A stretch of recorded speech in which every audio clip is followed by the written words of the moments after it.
Muito boa tarde, professora Florinda Matos, para mais um programa Sociedade 5.0. Do que é que vamos falar hoje? Hoje vamos falar de um tema que me é muito caro e que o João sabe que me é muito caro, que é o capital intelectual. E vamos começar por contar exatamente a história desta associação de capital intelectual, porque tem tudo a ver com o capital intelectual que eu quero falar aqui. No decorrer da minha tese de doutoramento, eu comecei a estudar as PMEs, nomeadamente as empresas que eram premiadas pelo IAPMEI como as PMEs de excelência, portanto, que é um prémio que existe todo o ano. Analisei uma amostra de PMEs de excelência, nomeadamente nessa altura, em 2008, analisei as PMEs de excelência que tinham sido candidatas e descobri que muitas dessas empresas que apresentavam um excelente desempenho financeiro tinham parâmetros muito baixos ao nível da inovação, da gestão de pessoas, da gestão de processos, do foco nos clientes, de foco em aspectos sociais, ambientais, etc. E, portanto, era preciso criar outros parâmetros de avaliação da excelência que avaliassem o comportamento das empresas na gestão do seu capital intelectual. Lembro que por essa altura estava-se a falar muito pouco de capital intelectual, falava-se alguma coisa de conhecimento, porque tinha havido a estratégia de Lisboa em 2000 que definia uma Europa cuja competitividade fosse baseada em ativos do conhecimento e, portanto, ativos intangíveis e, portanto, o capital intelectual falava-se muito pouco.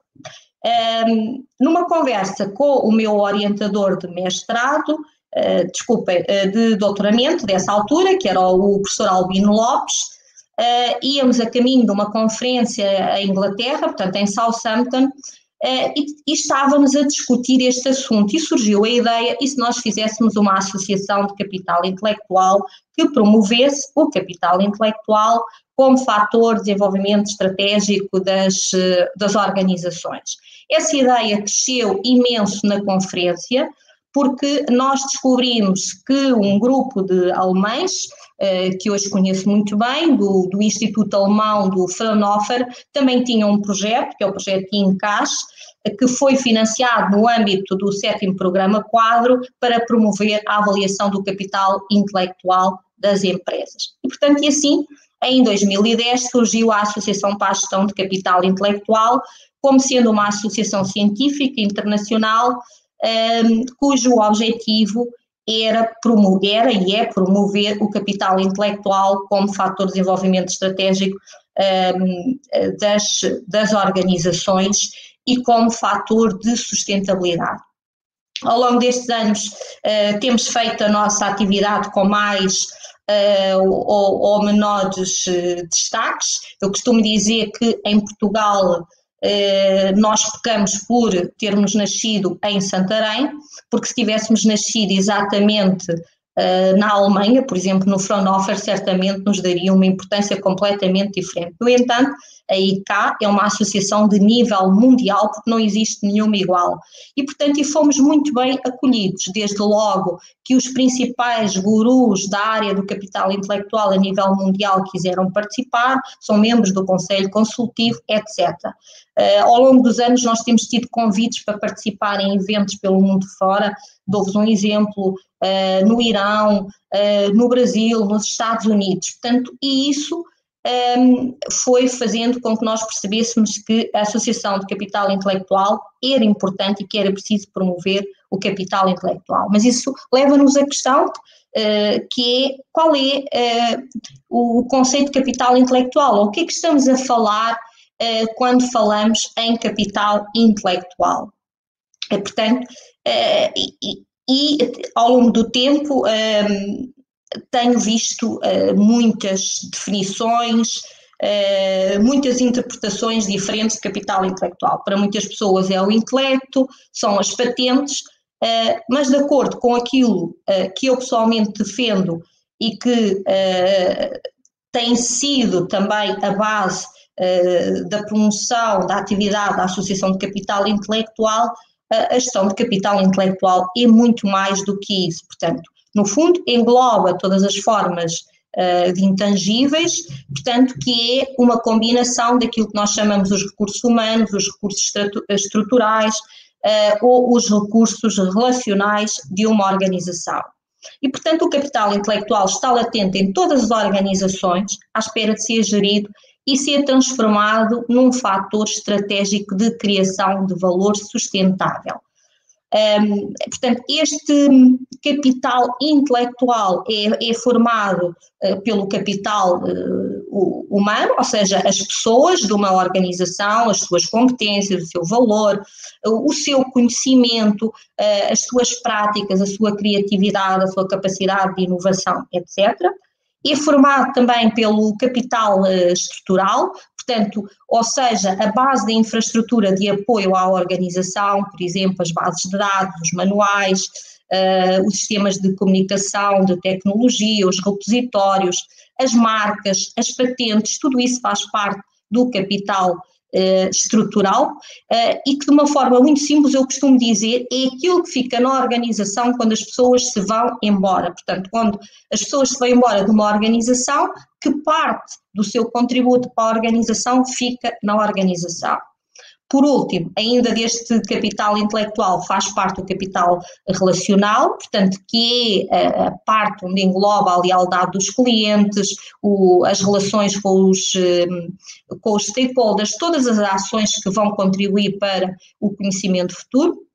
O capital relacional é fundamental para os processos de crescimento, de internacionalização, para a capacidade de resiliência e de assimilação de processos de transformação digital. Portanto, sem este capital relacional, a organização tem muita dificuldade em se adaptar às mudanças e, portanto, é este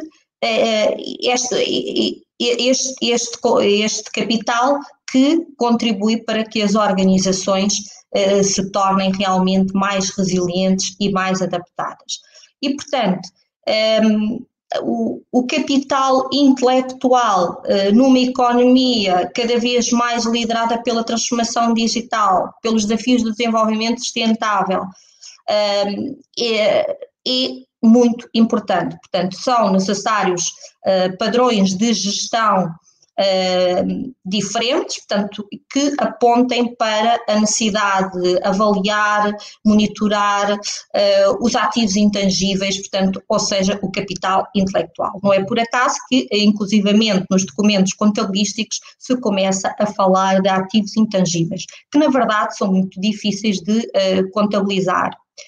A maneira como as empresas particularmente, mas todas as organizações, mesmo as organizações públicas, estão a gerir estes ativos, é um fator decisivo para a sua capacidade de inovação, para a sua reputação, para a competitividade, para a sustentabilidade, numa perspectiva económica, ambiental e social. Há 10 anos falar disto era utópico para as pessoas, para as empresas e mesmo para os governantes que não percebiam que este era o caminho a seguir. Hoje considero que ainda é complicado para muitas organizações que não assimilaram a verdadeira mudança do mundo, mas a pouco e pouco o capital intelectual, mesmo quando não se lhe chama capital intelectual e se chama intangíveis, está a tornar-se importante. Todas as organizações públicas e privadas precisam de estar preparadas, portanto, para estes desafios da transformação digital e, garantidamente, as organizações que se focam na gestão do capital intelectual são mais inovadoras, são mais competitivas, são mais atrativas para as pessoas mais talentosas e, portanto, acabam por criar melhores ambientes para trabalhar e ser mais responsáveis em termos sociais e ambientais. Portanto, independentemente do número que se use, capital intelectual ou gestão de intangíveis, este é um ativo que tem que merecer a mesma atenção que damos aos ativos financeiros. E, portanto, se nós contamos todos os nossos ativos financeiros e os gerimos bem, obrigatoriamente temos que gerir bem os ativos que têm a ver com os nossos intangíveis. Nestes 10 anos foi desenvolvida uma ferramenta de auditoria de gestão de intangíveis, que é o IC Scoring, que tem sido promovido pela EIK e que é uma ferramenta que tem como objetivo permitir às empresas, portanto é uma ferramenta organizada especificamente para empresas e que tem como objetivo permitir-lhes a realização do seu autodiagnóstico da gestão de ativos intangíveis e, portanto, tendo em vista a sua competitividade e o foco nos objetivos de desenvolvimento sustentável. Estou muito contente porque estão a decorrer negociações com o IAPMEI, que só foram atrasadas pelo Covid, porque espera-se que esta ferramenta venha a servir de suporte à avaliação da gestão da sustentabilidade nas PMEs. Portanto, espero que haja possibilidades de brevemente termos notícias sobre a possibilidade das PMEs acederem de uma forma mais efetiva à utilização desta ferramenta para avaliarem os seus intangíveis. Não nos podemos esquecer que as PMEs estão a sobreviver, portanto estes tempos são conturbados e, portanto, as PMEs que sobreviverem têm que se reavaliar, tornando-se resilientes e sustentáveis.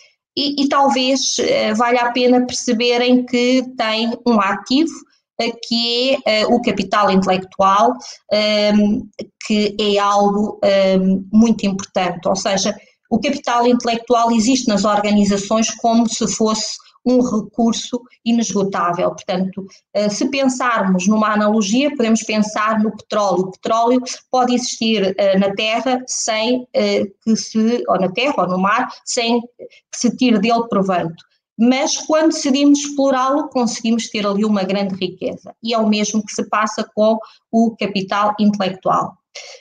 O IC Scoring está online, em formato de teste, mas permite às empresas obterem os seus relatórios de gestão de capital intelectual. Portanto, fica o desafio, se por acaso algum empresário ouvir esta crónica, de ir ao IC Scoring, portanto é icscoring.ik,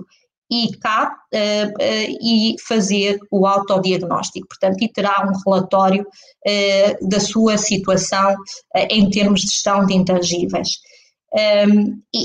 Portanto, é este o grande desafio que hoje gostaria de falar aqui.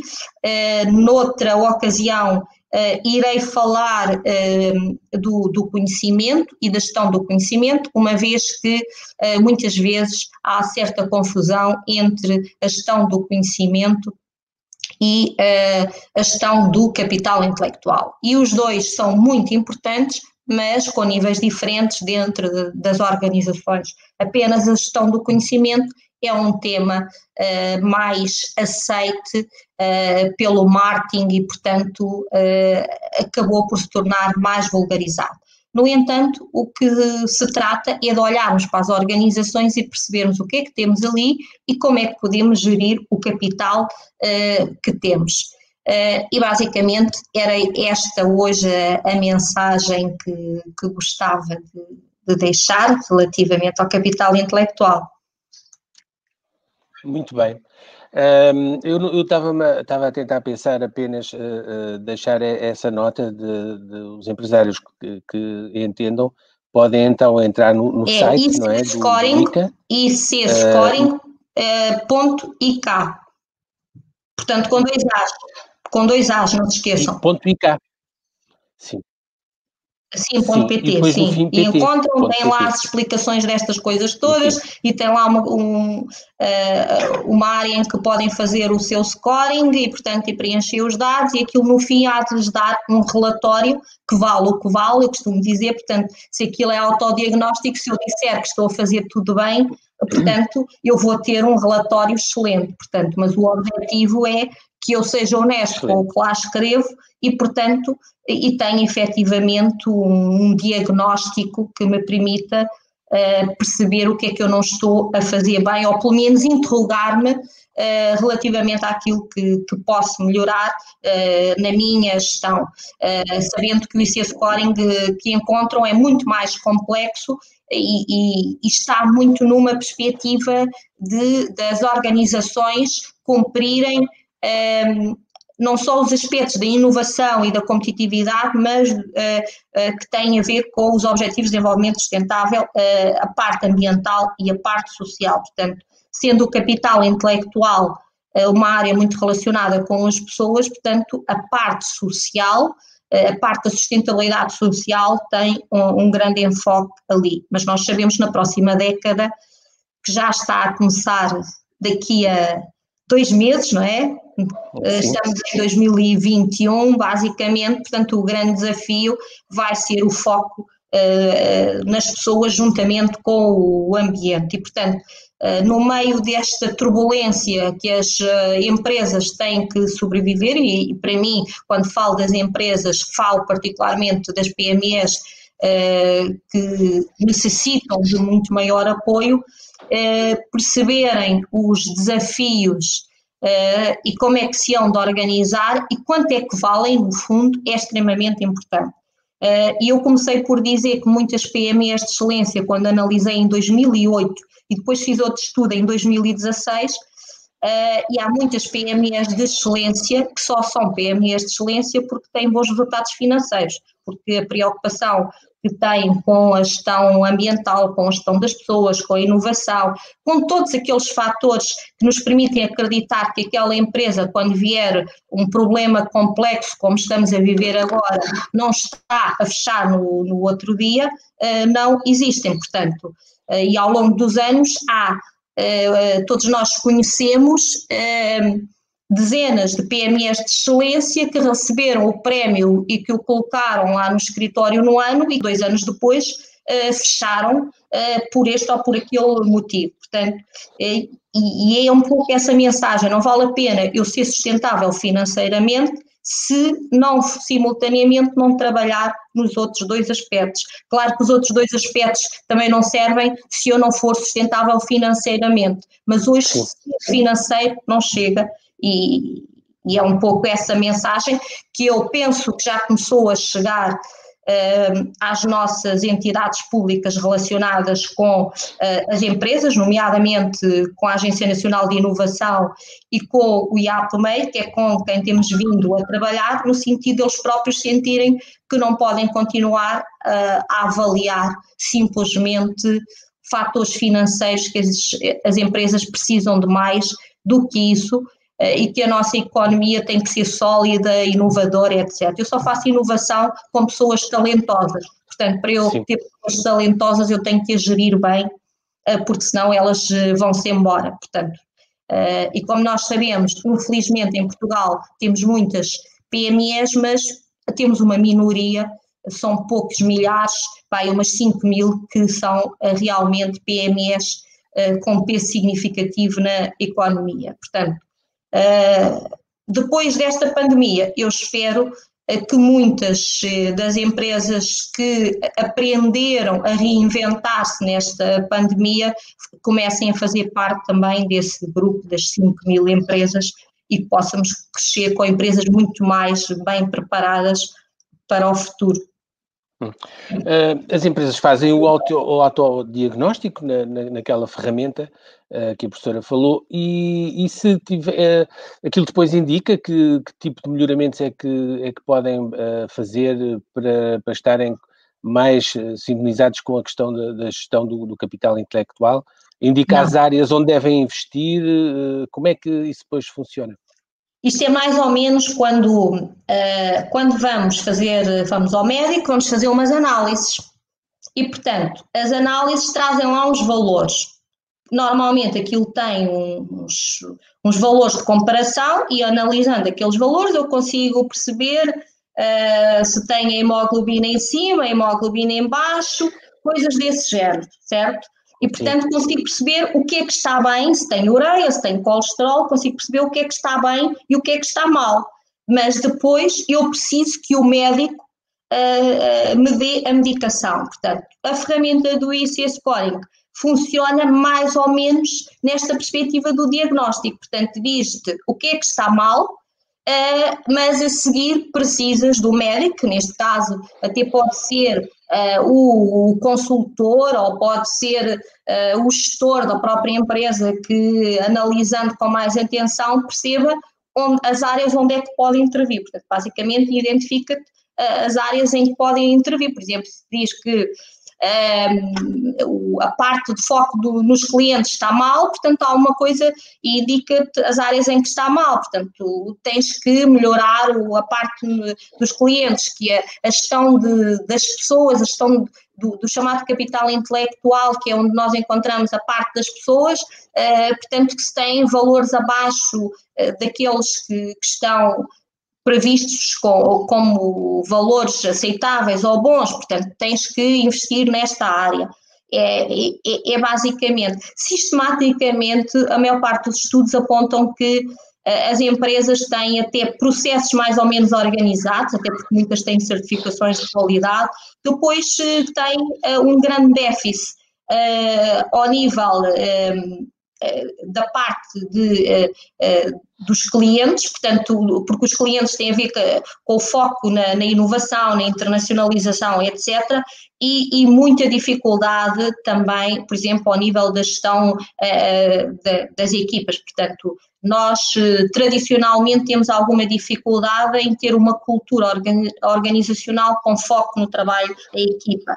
E portanto, e também está mais do que estudado que são as equipas que inovam e que produzem. Portanto, eu posso ter uma ideia excelente, mas normalmente, a não ser que seja assim uma descoberta estilo Einstein, essa ideia não passa daí, portanto, mas se há uma equipa que está a trabalhar e alguém tem uma ideia, a equipa pode levar à inovação.